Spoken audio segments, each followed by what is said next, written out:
अध्यक्ष महोदय, हा एक फार महत्त्वाचा विषय जो सुधीर भाऊंनी घेतलेला आहे. खरं म्हणजे वर्षानुवर्ष आपण पाहतोय की चंद्रपूर असेल, नागपूर असेल, गडचिरोली असेल, इथे साहजिक आहे की हे प्रदूषण होत असतं. मग खाणी असतील, सिमेंटचं असेल, कोळशाचं असेल. बरं, असं मंत्री महोदयांनी सांगितलं की हे काही एका रात्रीत बंद होऊ शकतं का? तर तसंही नाही आहे. कारण थर्मल पॉवर प्लांट्स आपण मान्य करून चालू की हे प्रदूषण करतातच. वर्षानुवर्ष जसं ताईंनी सांगितलं, तर मी वयाचा आकडा की ते कॅल्क्युलेशन करत नाही. नाहीतर ताई मला नंतर फोन करून ओरडतील. पण हे खरं आहे की एवढे वर्ष तिथे प्रदूषण चालत आलेलं आहे. अनेक लोकांना त्रास होत आहे आणि परिस्थिती काही जास्ती काही बदलत नाही. बरं, आपण एका रात्रीत हे बदलू पण शकत नाही, कारण तो आपल्या देशावर अन्याय होईल.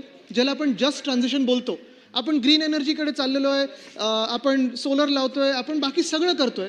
पण हा जो थर्मल पॉवर प्लांट आहे तो काही एका रात्रीत बंद होऊ शकत नाही. मग आपल्याला नेमकं काय काय करायला पाहिजे, काय उपाययोजना करायला पाहिजेत, ह्याच्यावर मी देखील काही ठराविक त्यावेळी काम केलं होतं. मला त्यावेळी पण सुधीर भाऊंनी काही सल्ला दिला होता. काही स्थानिक तिकडचे लोक आहेत, जसं लीना बुद्धे ताई आहेत, त्यांना खास करून आपण ह्या समितीत घ्या. त्या नांदगावमध्ये काम करतात. बंधू धोत्रे आहेत तिकडचे, ते काम करतात. पण अध्यक्ष महोदय, आपल्या माध्यमातून मी मंत्री महोदयांना ह्याच सूचना करणार आहे की पहिली गोष्ट म्हणजे ह्या सगळ्या थर्मल पॉवर प्लांट्सचा संपूर्ण महाराष्ट्रामध्ये एक ऑडिट होणं गरजेचं आहे की कुठच्या प्रकारचा कोळसा ते वापरतात, किती त्याचं त्या स्टॅकमधून बाहेर काही प्रदूषण येत असेल तर सल्फर डायऑक्साईड असेल, बाकीचे जे काही गॅस असतील ते किती येतात आणि काय एफिशियन्सी आहे. दुसरं, जसं ताई म्हणाल्या की त्या 6 वर्षाच्या असताना हे सगळं सुरू झालं, आत्तापर्यंत सुरू आहे. ताई, आत्तापर्यंत आपण पाहिलं असेल प्रत्येक थर्मल पॉवर प्लांटला एक लाईफ असते. हे जे उल्लेख होत आहेत ह्या नागपूर जिल्ह्यातले असतील, चंद्रपूर जिल्ह्यातले असतील, ह्याचं लाईफ आता संपत आलेलं आहे. ह्याचं तुम्ही वाढवणार कसं, ह्याचं मॉडर्नायझेशन कसं करणार, हा देखील एक आपण विचार केला पाहिजे. या प्रत्येक थर्मल पॉवर प्लांटला FGD म्हणजे फ्लू गॅस डिसल्फरायझेशनचं युनिट हे लागणं गरजेचं आहे. मध्यंतरीच्या काळात केंद्र सरकारने एक अहवाल आणला होता की ज्या शहरांमध्ये 10 लाख लोकसंख्या नसेल तिथे FGD लावण्याची गरज नाही. पण मी केंद्रीय मंत्री महोदयांना पण लिहिलेलं आहे आणि आपल्याला देखील विनंती करतो की FGD आणि स्टॅकिंग हे आपण 100% कंपल्सरी करा.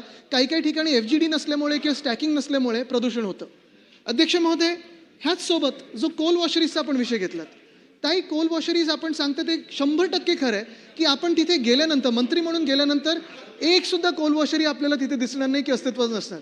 पण जर खरं पाहिलं, जर सरप्राईज व्हिजिट मारली तर तिथे कोल वॉशरीतला घाणेरडं काळं पाणी हे प्रत्येक शेतात हे सोडलं जातं. मी मंत्री असताना सरप्राईज व्हिजिट केली होती. गुडघ्यापर्यंत पाणी होतं, काळं पाणी, अक्षरशः हे जे कोट आहेत असं एवढं काळं पाणी होतं आणि भयानकरित्या ह्या सगळ्या शेतात सोडलं जातं. का सोडलं जातं? ह्या सगळ्या कोल वॉशरीज इलिगल आहेत.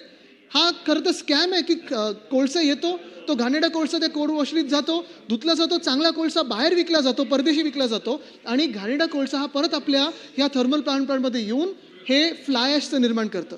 पुढचा टप्पा परत येतो. जसं मी सांगितलं, FGD असणं गरजेचं आहे, स्टॅकिंग असणं गरजेचं आहे, कोल वॉशरी असणं बंद असणं गरजेचं आहे. तसंच ताई, हे जे फ्लाय ॲशचा प्रकार आहे हा खूप भयानक आहे. खरं म्हणजे फ्लाय ॲश ही आपण रस्त्यांमध्ये वापरू शकतो, सिमेंट कॉन्क्रीटमध्ये वापरू शकतो, आपण ब्रिक्समध्ये वापरू शकतो. पण दुर्दैवाने असं झालेलं आहे की अनेक ठिकाणी आता फ्लाय ॲश पॉन्ड जे इल्लिगल आहेत किंवा नॉन सायंटिफिक आहेत असे केले जातात.